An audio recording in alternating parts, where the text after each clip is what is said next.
Hey, my name is Alex Henley. This is my friend and student, Travis McFall. Today we're going to talk about recovering guard, going for a triangle, but your leg gets caught underneath your opponent. So what can you do? We're going to talk about going around the other way, possibly taking their back, or getting the triangle still.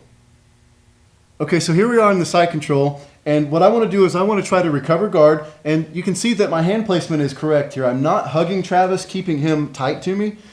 He wants to stay tight to me. I want to create space, so I want to make sure that when we fall, I'm falling here. My job as a guy on bottom is to create space.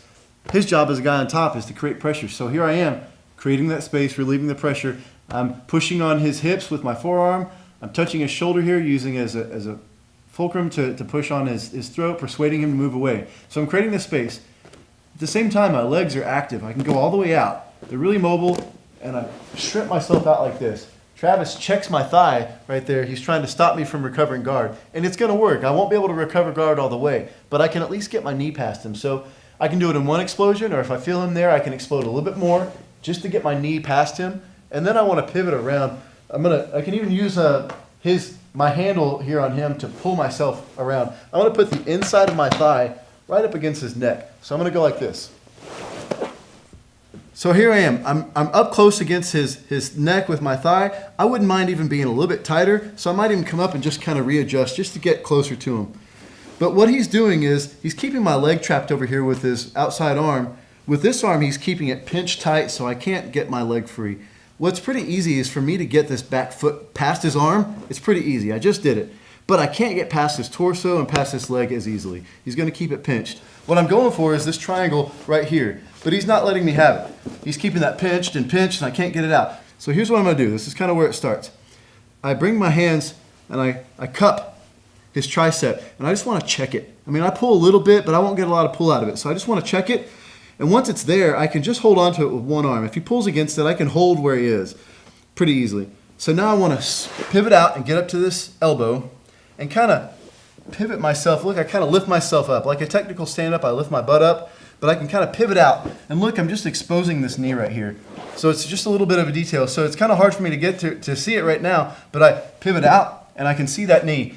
And now I can touch it with the ball of my foot. And so I can kind of come here with my foot. If you've got shorter legs, you could still be able to pivot around like this, really get deep. I mean, if I can reach all the way out here, certainly you can reach here. So I'm here, I take the ball of my foot and I push his knee away, allowing me to kick this foot free for a second.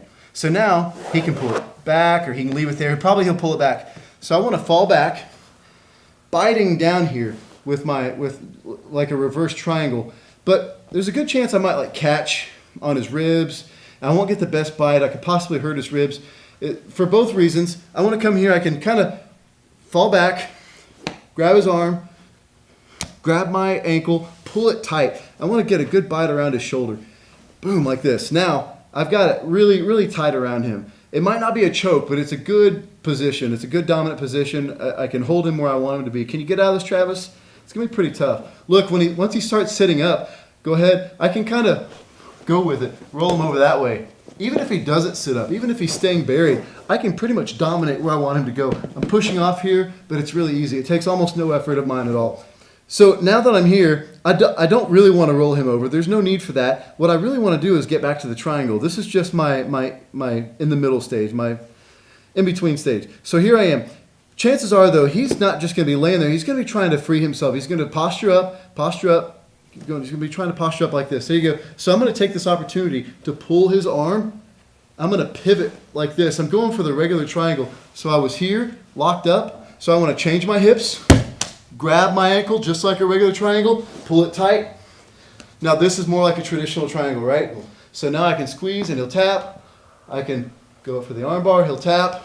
I can come out to this side with the leg over arm bar and really get a lot of pull on that.